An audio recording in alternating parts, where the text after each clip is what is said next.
से अगला आयोजन जो यहाँ इंदौर और उज्जैन के तरफ के लोग यहाँ बैठे हों, 26 तारीख से विशाल श्रीमद् भागवत की कथा इंदौर में है, जिसके आयोजक भैया दीपक गुप्ता जी और उनका परिवार। बहुत विराट आयोजन है। जो लोग इंदौर आ सकें वहां भी आइए, नहीं तो आप नैमिषारण्य जरूर पधारिए। बोलिए बांके बिहारी लाल की जय हो, शंकर भगवान की जय हो, जय जय श्री राधे, जय जय श्री राधे, श्री राधे श्याम। एक रात्रि भगवान ने यहाँ वास किया। कैकेयी के लिए निषाद गुरु ने कुछ कहा, लखनलाल ने उस बात का विरोध किया। लखनलाल जो कुछ भी बोले हैं उसका नाम हुआ लक्ष्मण गीता। मानस में 2 बड़ी सुंदर गीता है और इन दोनों गीताओं को जरूर पढ़ना। प्रवचन हो नहीं पा रहा है, समय कम है। आज कुछ इंद्रदेव की कृपा से भी समय की कुछ कटौती हुई है, तो यहां श्री रामचरितमानस के अयोध्या कांड के दोहा नंबर 92 के ऊपर और नीचे लक्ष्मण गीता का वर्णन किया। काउन को सुख दुख कर दाता, निजकृत कर्म भोग सब भ्राता, कर्मणा जायते जंतु कर्मणैव निलीयते। महाराज इस श्लोक और इस चौपाई के ऊपर श्री लखनलाल का एक बहुत बड़ा प्रवचन है। तत्पश्चात रात्रि निकली है, प्रातः होने को। हेलो हेलो,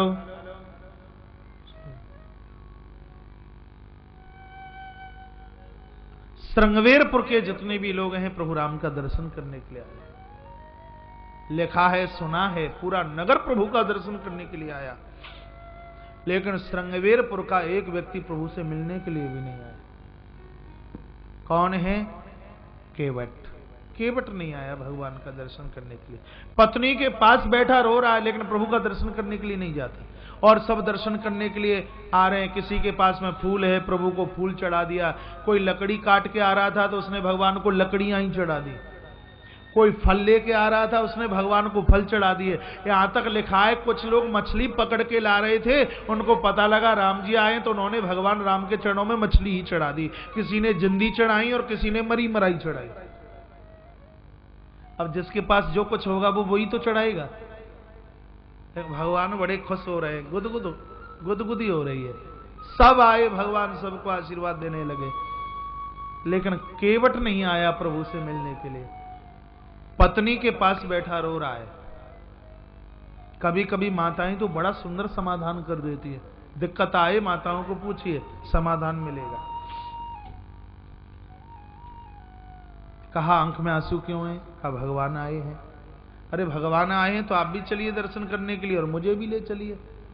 कहा मैं दर्शन करने के लिए तो नहीं जाऊंगा। क्यों? मेरे मन की इच्छा ये थी कि मैंने सुना कि प्रभु कल चित्रकूट जाएंगे, और चित्रकूट का रास्ता एक ही है, सुरसरी के तट पर पहुंचकर और वो निषाद गुरु की नौका में बैठेंगे। और मैं हूं गरीब, मैं चाहता हूं कि भगवान मेरी नाव में बैठें। नदी के तट पर 1100 नाव हैं, जिसमें 550 नाव तो अकेली निषाद राज गुरु की हैं। वो मुखिया है गांव का, हाँ गांव का सरपंच है।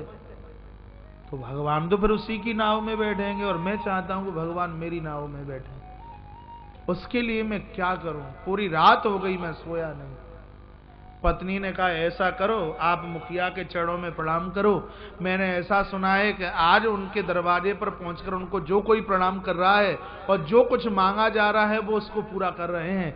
आप पहुंचिए, चरण पकड़ लीजिए, और जब वो तुम्हें देने के लिए कहें कि मांग लीजिए तो बोल देना कि आज गंगा के तट पर जितनी भी नावें हैं उन सब की हड़ताल कर दी जाए। गंगा के तट पर सिर्फ अकेली मेरी ही नाव रहे। जब और नाव नहीं रहेगी तो भगवान को राजी से नहीं, राजी से तुम्हारी नाव में बैठना ही पड़ेगा। कितनी चतुर है, होशियारी देखिए इसकी। पढ़ने नहीं गई कहीं, लेकिन उसकी होशियारी देखिए। खुश हो गया केवट, दौड़ता दौड़ता निषाद गुरु के पास पहुंचा है। चरणों में प्रणाम किया। गुरु ने केवट को उठाया, कहा प्रभु आए हैं, बहुत खुश हूं, तुमने प्रणाम किया है, मांगिए क्या चाहते हो। कहा दे दोगे? कहा त्रवाचा भरिए। गुरु ने कहा दूंगा दूंगा। तीसरी बार कहा दूंगा तो कह दिया कि गंगा के घाट पर 1100 नाव हैं, तो 1999 की हड़ताल, और सिर्फ गंगा के तट पर एक मेरी ही नाव होनी चाहिए। 1099 की हड़ताल, सिर्फ एक नौका, सिर्फ मेरी ही नाव होनी चाहिए। मैं प्रभु को अपनी नाव में बैठाना चाहता हूं। गो ने कहा, ठग लिया तूने मुझे, चल अब तूने मांगा और मैंने दिया कि कल गंगा के तट पर नाव सिर्फ तेरी ही होगी, और भगवान बैठते हैं कि नहीं बैठते ये जिम्मेवारी हमारी नहीं है। तत्पश्चात मेरे प्रभु आगे की तरफ चलने की तैयारी में हैं। सुमंत जी खड़े खड़े रो रहे थे। राम जी ने कहा, क्या बात है? कहा, प्रभु प्रस्थान कीजिए अवध के लिए। पिताजी इंतजार में होंगे। राम जी ने कहा, धिक्कार उन बच्चों के लिए है जो माता पिता के शब्दों को पूरा ना करें। आप वापस होने की बात करते हो काका श्री जी, जब तक 14 वर्ष पूरे नहीं हो जाएंगे तब तक तो राम किसी गांव में भी प्रवेश नहीं कर सकता। इसलिए आप हमें आशीर्वाद दीजिए कि यात्रा हमारी ठीक से पूरी हो। श्री सुमंत जी रोते रोते वापस हो रहे हैं। इधर भगवान ने बड़ का दूध मंगाया, अपने केसों में लगा करके उसकी जटा बनाई, और लखन लाल के केसों में उस दुग्ध को लगा करके लखन के केसों की जटा बना दी। सुमंत देख रहे थे, देख करके फूट फूट करके रोने लगे। बरबस राम सुमंत पठाए, सोरसरी तीर आपू कहीं आए। उनको उधर विदा किया और भगवान सुरसरी तीर गंगा के तट पर चल के आए। ये वो स्थान है जहां भगवान राम ने केवट से नाव मांगी। थोड़ा सा यहां विचार करने की जरूरत है, जो पूरी दुनिया को देता है उसको मांगने की क्या आवश्यकता रही। बामन बनकर तीनों लोकों को जो नाप ले, तो क्या वो गंगा को नहीं नाप सकता था? जिसने सबको दिया उसको मांगने की आवश्यकता क्या थी? भगवान ने केवट से नाव मांगी, एक आश्चर्य सा लगता है। केवट से नौका प्रभु ने क्यों मांगी? एक आधे घंटे के लिए आसन लगा के बैठ जाइए, केवट चरित्र का आरंभ होने वाला है। केवट से नौका प्रभु ने क्यों मांगी? क्योंकि केवट गंगा के तट पर है, इसलिए। केवट यमुना के तट पर होता तो भगवान नाव नहीं मांगते। केवट और किसी नदी के तट पर होता, भगवान नाव नहीं मांगते। भगवान केवट से नाव इसलिए मांग रहे हैं क्योंकि केवट गंगा के तट पर है। गंगा भक्ति का प्रतीक है, और भक्ति के भी दो तट होते हैं। भक्ति के दो तट होते हैं, एक है निष्काम और दूसरा है सकाम। कभी आप नदी के तट पर गए हो तो ये दोनों चीजें हमें नजर आती है। निष्काम तट वो है जहां लोग नौका डाल डाल के लोगों को पार उतार देते हैं, उसको निष्काम घाट कहते हैं। सकाम वो है जो नदी के तीरे में फसल बो दी जाती है। लोग नदी के तीर में फसल उगाते हैं। जहां जिस तीर में फसल उगाई गई है उसको सकाम घाट, भक्ति का सकाम घाट कहा गया। केवट आज निष्काम घाट पर खड़ा हुआ है। जब ये जीव सकाम घाट पर होता है तो जीव को ईश्वर से मांगना पड़ता है, ध्यान से सुने। लेकिन जब ये जीव निष्काम घाट पर खड़ा होता है तब जीव को परमात्मा से नहीं, तब परमात्मा को जीवात्मा से मांगना पड़ता है। आज केवट सकाम घाट पर नहीं, आज केवट निष्काम घाट पर खड़ा है, इसलिए भगवान को आज भक्त से मांगना पड़ा। चौपाइयां आती हो, मेरे साथ जरूर गुनगुनाइए। भगवान ने नाव मांगी केवट से, तालियों के साथ। मांगी नावन केवट आना, और हाथ गग तुम्हार मरम में जाना। मांगी नावन केवट आना, अगिहु तुम्हार मरम में जाना। मांगी नावन केवट आना, अगिहु तुम्हार मरम में जाना। मांगी नावन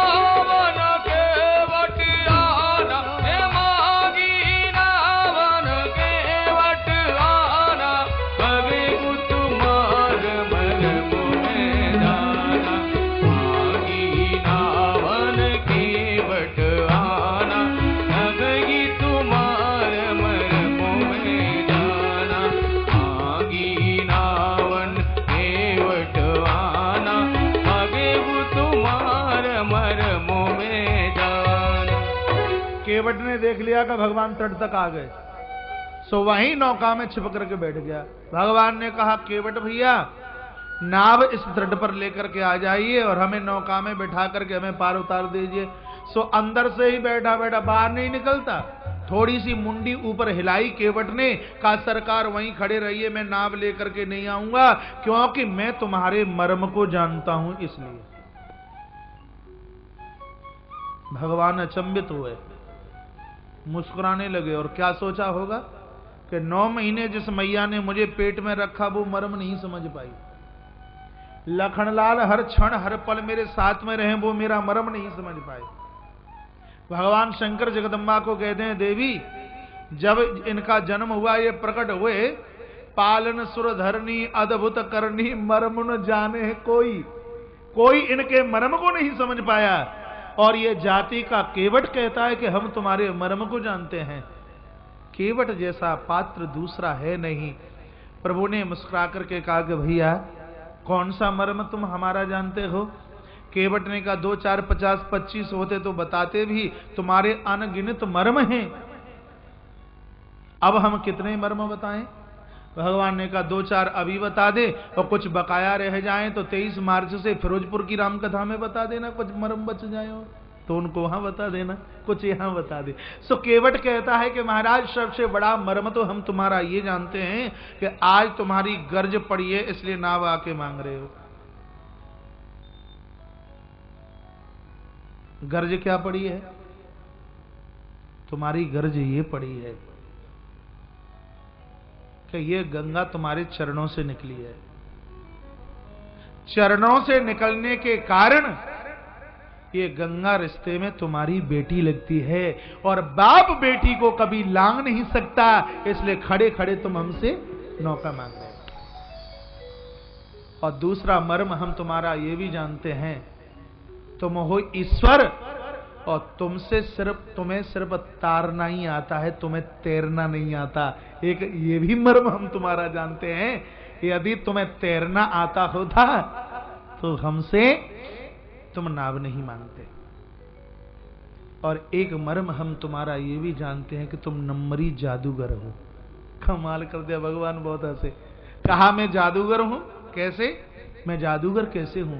कहा आपके चरणों में ऐसी करामात है कि जहां जिस पत्थर की शिला से छू जाए और वही सुंदर स्त्री बन जाए। महाराज मैं तुम्हारे से मर्म को जानता हूं, इसलिए मैं तुम्हें कभी पार उतार ही नहीं सकता। एक ही तो काठ की मेरी नवरिया है, काठ की नौका मेरी एक। तुम तो मेरे बारे में ये सोच रहे होंगे कि केवट कुआरा बरुआ है, इसका विवाह नहीं हुआ होगा। सरकार ऐसी बात नहीं है, हमारा विवाह पहले से हो चुका है, तो नाव 10 घंटे डालनी पड़ती है। और कहीं मेरी काठ की नौका तुम्हारे चरण स्पर्श के द्वारा कहीं ये स्त्री बन गई तो 24 घंटे नाव डालने पर भी परिवार का भरण पोषण नहीं हो पाएगा।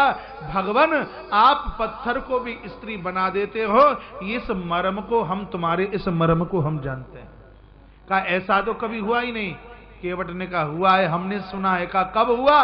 कहता है कि छुअत सिला वही नारे सुहागी आगन तेन काट कठिनाई, छुअत सिला वही नारे सुहागी आगन तेन काट कठिनाई, छुअत सिला वही नारी सुहाई, छुअत सिला वही नारी सुहागी आगन तेन काट कठिनाई, मांगी रावण के वटवाना अगे वो तुम्हार मर्म में जाना, मांगी रावण की वटवाना अगे वो तुम्हार मर्म में जाना, मांगी रावण के वटवाना अगे वो तुम्हार मर्म में जाना, मांगी रावण के वटवाना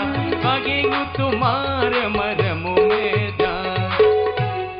इसलिए भगवान मैं आपको पार उतारूंगा नहीं। एक पत्थर की शिला में से आपने अहिल्या को पुण्य जीवन दान दे दिया और मुझे भय है मेरी काठ की नौका का स्त्री रूप धारण न कर ले। और महाराज एक बात और मैं आपसे बोलूं, स्त्री तो एक ही बढ़िया होती है, तुम्हारे पिता ने कई कई विवाह किए, इसलिए धक्का खाते खाते वन के लिए आ गए हो। और मान लिया जाए आपके चरण स्पर्श के द्वारा मेरी काट की नौका स्त्री बन जाए, तो मैं ये सहूलियत कर लूंगा कि एक वन का काम करती रहेगी, लकड़ी काटती रहेगी, और दूसरी घर का काम करती रहेगी। लेकिन सरकार, मुझे परेशानी तो इस बात की है कि आपके चरणों के द्वारा बनेगी स्त्री वो साधारण तो नहीं हो सकती, सीधी कोई न कोई ऋषि कन्या होगी। तो एक खतरा में क्यों मोल लूं? जब घर आऊं तभी कहेगी पाम धो के आइए, जब घर में आऊं तभी बोलेगी कि नाक पोंछ करके आइए, जब घर में आऊं तभी कहेगी कि जरा संध्या वंदन कीजिए, जब आऊं घर में तभी कहेगी कि अगरबत्ती जलाइए, जब घर में आऊं और तभी कहेगी कि भगवान की आरती उतारिए। तो जब घर में आऊं तभी बोलेगी कि हमें सूखा राशन दीजिए, लहसुन प्याज का भी हमारा परहेज है। तो ऐसी परेशानी काय के लिए सिर पर ला दी जाए, चाहे तो यहां खड़े रहो, चाहे अपने घर के लिए चले जाओ, मैं आपको पार नहीं उतार सकता। उस मर्म को भी मैं जानता हूं। महाराज दशरथ ने यह कहा था श्री सुमंत जी महाराज को कि संध्या के समय राघव को वापस लेकर के आ जाना, और आप वापस गए नहीं हैं, और आपने अपने पिता के इस शब्द को नहीं माना, सरकार यहां बैठे रही है, मैं आपको बिल्कुल भी पार उतार नहीं सकता। एक मर्म और जानता हूं, मुझे भय लगता है, दुनिया का वजन है शेष के ऊपर, और शेष का वजन है तुम्हारे कंधों के ऊपर। तो तुम कितने भारी हो पता है? तुम कितने भारी हो? और इतना वजन कहीं मेरी नाव में पड़े तो क्या मेरी नाव नहीं डूब जाएगी? मैं अपनी नाव को डूबने नहीं दूंगा। इसलिए सरकार, मैं आपको बिठाने की बिल्कुल सलाह में नहीं हूं, मैं आपको नहीं बिठाना चाहता। आपसे भी ज्यादा चमत्कार आपके चरण की उस रज में है। प्रभु ने कहा, भाई केवट ये बता के कौन सी शर्त पर तू हमें पार उतार देगा?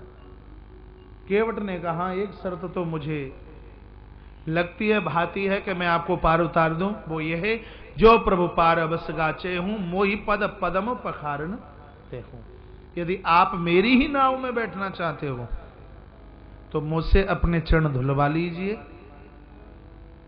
तो मेरे मन में जो डर है वो भी निकल जाएगा, क्योंकि आपसे ज्यादा प्रभाव आपके उस क्षण रज में है। तो वो धुल करके मेरे कटोरे में आ जाएगी, निसंकोच होकर नौका में बिठाकर तुम्हें मैं पार उतार दूंगा। आप हमसे चरण धुलवा लीजिए। और जब केवट ने चरण धोने की बात कही है तो भगवान एक क्षण के लिए संकोच में पड़ गए। तो केवट को लगा कि शायद ये तो नहीं सोच रहे कि केकई माँ ने सब कुछ उतरवा लिया है और उतराई हमारे पास में देने के लिए है नहीं। तो केवट ने कहा, भगवान ध्यान से सुनना, नौका में बिठा करके पार उतार दूंगा, संकोच मत करना। उतराई में एक अधेला भी आपसे नहीं लूंगा, क्योंकि मुझे पता है आपके पास में कुछ है ही नहीं, मैया ने सब कुछ उतरवा लिया तो आप दोगे क्या? इसलिए मन में कोई संकोच मत करना। यदि आपको विश्वास नहीं है तो केवट कहता है कि मैं आपके पिता की सौगंध खा करके कहता हूं। बड़ा सुंदर छंद है, सुर दीजिए। पद कमल धोगी चढ़ागना वरनाथ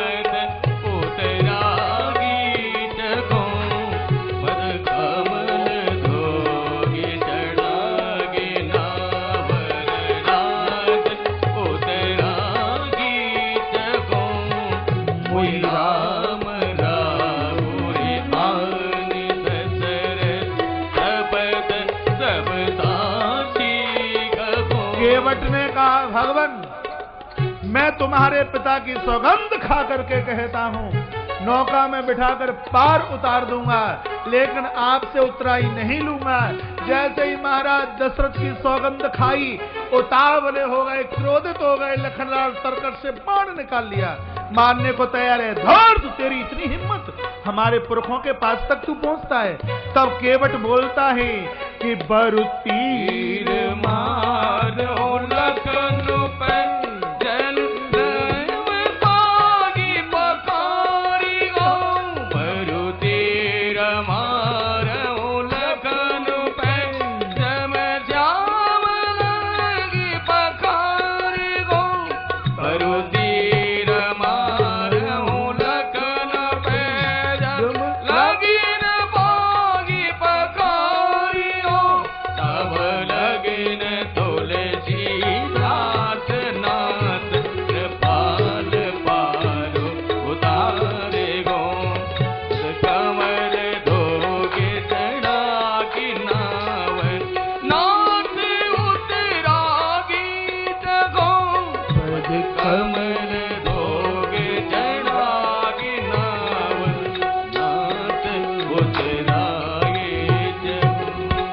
सौगंध खा के कह दिया, मोय राम रावर आन दशरथ शपथ सब सांची कहूं।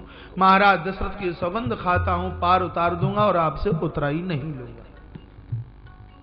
महाराज दशरथ की सौगंध खाई। लखनलाल ने भगवान को कहा कि इस केवट को तुमने इतना सिर के ऊपर चढ़ा रखा है, पहले तो नाव लेके नहीं आता और अब हमारे पुरखों की सौगंध खाता है, मार डालूंगा। हथियार निकाल लिया लखनलाल ने। सो केवट ने धीमे से राम जी से कहा, ये बताओ मांगने के लिए आए हो कि डकैती डालने के लिए आए हो? कहा क्या हुआ? महाराज मांगा तो जाता है हाथ जोड़कर, ये हथियार दिखा के तो डकैती डाली जाती है। देखिए अपने भाई को, कितना आग बबूला ताता ताता हो रहा है, कितना गर्म गर्म हो रहा है। सरकार यदि ये लखन मुझे मार भी देगा तो आज मुझे घाटा कुछ भी नहीं है, मेरे लिए तो फायदे ही फायदे हैं। फायदे हैं? राम जी ने कहा मरने से तो घाटा होता है, परिवार छूटता है, रिश्तेदारी छूटती है, जिंदगी भर कमाया दौलत छूटती है, और तुम बोलते हो कि फायदा है। क्या फायदा है? केवट कहता है मुझे बहुत फायदे हैं। बताऊंगा मैं, गिनती आप करना। केवट ने प्रभु को कहा सरकार सबसे पहला फायदा तो यह है कि सरकार के चरणों में मरूंगा। दूसरा फायदा यह है कि गंगा के तीर में मरूंगा। तीसरा फायदा यह है कि सरकार के अनुज के हाथों से मरूंगा। और चौथा फायदा महाराज ये है, जब मेरी मृत्यु होगी मेरी पत्नी रोती रोती तुम्हारे चरणों में आकर के गिड़गिड़ाएगी, और जब मेरी पत्नी तुम्हारे चरणों में आकर के गिड़गिड़ाएगी और तुमको आग्रह करेगी मेरे पति की अर्थी में जरा आप कंधा भी लगाना, और जब आप मेरी अर्थी में कंधा लगाओगे तो 13 दिन तक इस स्थान को छोड़कर आप आगे नहीं बढ़ सकते, तो मेरे खानदानियों को 13 दिन तक आपका दर्शन करने का और सौभाग्य प्राप्त हो। लखनलाल ने कहा बाप रे बाप, एक बाण चलाने में इतनी बड़ी आफत। सो तरकस का निकला हुआ बाण अपने आप तरकस में घुस गया महाराज।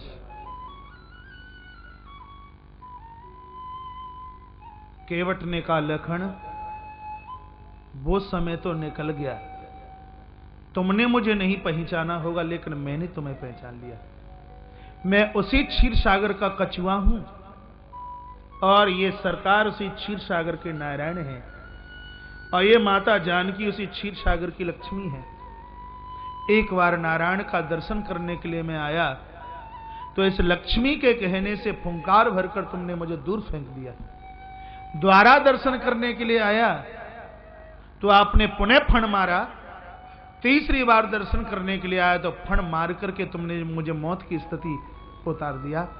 लखन ध्यान रखना, पहले फण मारा है तो गंगा के तट पर आकर के गिरा हूं, और अब के तुमने बाण मार दिया तो सरकार के चरणों में जाकर के गिरूंगा, इसलिए घाटा मुझे कुछ भी नहीं, मुझे फायदा ही फायदा है। लेकिन लखन ध्यान रखना, पहले तो तुम्हारी चल गई होगी लेकिन आज तुम्हारे चलने वाली नहीं है। लखन चुनौती है तुम्हारे लिए। अरे नाव में बैठने की तो बात दूर रही, बिना सरकार के चिन्ह धोए यदि तुम मेरी नाव को छू करके भी बता दो तो चुनौती है इस केवट की तुम्हारे लिए। चुनौती दे दी महाराज केवट ने लखनलाल को। केवट ने कहा सरकार जबरदस्ती नहीं है, मेरी नाव में बैठना है तो चरण धुलवाने ही पड़ेंगे, नहीं तो यहां से थोड़ा आगे बढ़कर के कटलो पानी है, कमर कमर तक पानी है, इससे ज्यादा नहीं है, तो तैर करके निकल जाइए। केवट ने कहा लेकिन सरकार धोखा मत खा जाना, मुझे पता है इस बात का कि आपको तारना ही आता है, आपको तैरना नहीं आता, डूब जाओगे, इसलिए धोखा मत खा जाना। आपको तारना ही आता है, आपको तैरना नहीं आता। जानकी ने पूछा ये केवट क्या सही बोल रहा है, क्या आपको तैरना नहीं आता? भगवान ने कहा बात तो सही है, तैरना नहीं आता, जब तारना सीखा था तब तैरना भी सीख लेते होते तो आज केवट के सामने हाथ नहीं फैलाने पड़ते। जब केवट ने क्षण धोने की बात कही है तो सुन केवट के वैन प्रेम लपेटे अटपटी बिहसे करुणाईन चित ही जानकी लखन तन। जब केवट ने क्षण धोने की बात कही तो भगवान कभी लखन की तरफ देख करके मुस्कुराए, तो कभी जानकी की तरफ देख करके मुस्कुराए, तो कभी दोनों की तरफ देख करके मुस्कुराए। एक संत ने कहा नहीं लक्ष्मण की तरफ देख करके मुस्कुराए, एक ने कहा नहीं, जानकी की तरफ देख करके मुस्कुराए। एक ने कहा कि नहीं, दोनों की तरफ देख करके मुस्कुराए। क्यों मुस्कुराए?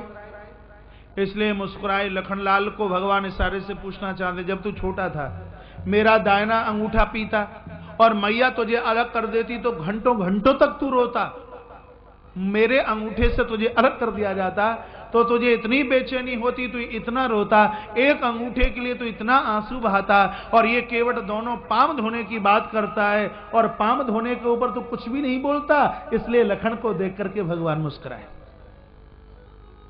एक संत ने कहा नहीं, जानकी की तरफ देख करके मुस्कुराए। क्यों? प्रभु श्री राम इशारे से कहना चाह रहे हैं कि मिथिला में गया, तुम्हारे पिता ने एक चरण धोया तो बदले में सीता जैसी पत्नी दे दी, और ये केवट फ्री फंड में दोनों चरण धोने की बात करता, लेना देना कुछ भी है नहीं, फ्री फंड में दोनों पांव धोने की बात करता है। ऐसा विचार करके भगवान मुस्कुराए। एक संत ने कहा नहीं, दोनों को एक साथ देख करके भगवान मुस्कुराए। कहा दोनों को एक साथ देख करके क्यों मुस्कुराए? इसलिए मुस्कुराए, भगवान ने सोचा कि एक पांव है लखन का और एक पांव है जानकी का, और हमारा तो कुछ है नहीं, और केवट चरण धोने की बात करता है तो दूसरों की चीज के ऊपर हम अपना अधिकार कैसे दिखाएं? भगवान राम के चरणों की बंटवारता हो चुकी है, बंटवारा हुआ है। वो बंटवारा इस प्रकार से हो गया, एक दिन की बात ही लखनलाल आए राम जी के पास, रोने लगे, और लखनलाल ने कहा कि भगवान आप विवाह से पूर्व में बहुत अच्छे थे, जब से आपका विवाह हो गया है तब से आप बदले बदले से लगते हो। कहा क्या हुआ? अरे जब आपका विवाह नहीं हुआ था तब तो आपके चरणों की सेवा भी मिल जाती, लेकिन जब से आपका विवाह हुआ है तब माता जानकी ने आपके दोनों चरणों को ले लिया। हम सेवा करने के लिए आते हैं तो मैया आंखें दिखाती है, या तो मुझे अपने चरणों की सेवा दे दीजिए, नहीं तो मैं सरयू में डूब करके समाप्त हो जाऊंगा। राम जी ने कहा लखन तू बार बार हमें सरयू में डूबने की धमकी क्यों देता है? जिस गांव के पास में रेल की पटरी होती है तो लोग रेल के नीचे कटने की धमकी देते हैं, जिस घर के सामने कुआं होता है तो हमारा कुएं में गिरने की धमकी देता है, जिस गांव के पास में नदी होती है तो लोग नदी में छलांग लगाने की धमकी देते हैं। लखनलाल को जब कोई बात, तभी कहते सरयू में डूब जाऊंगा, सरयू में डूब जाऊंगा। राम जी ने कहा ये सरयू में डूबने की धमकी क्यों देता है? लखनलाल ने कहा मेरे मन से काम नहीं होगा तो मैं तो धमकी देता ही रहूंगा,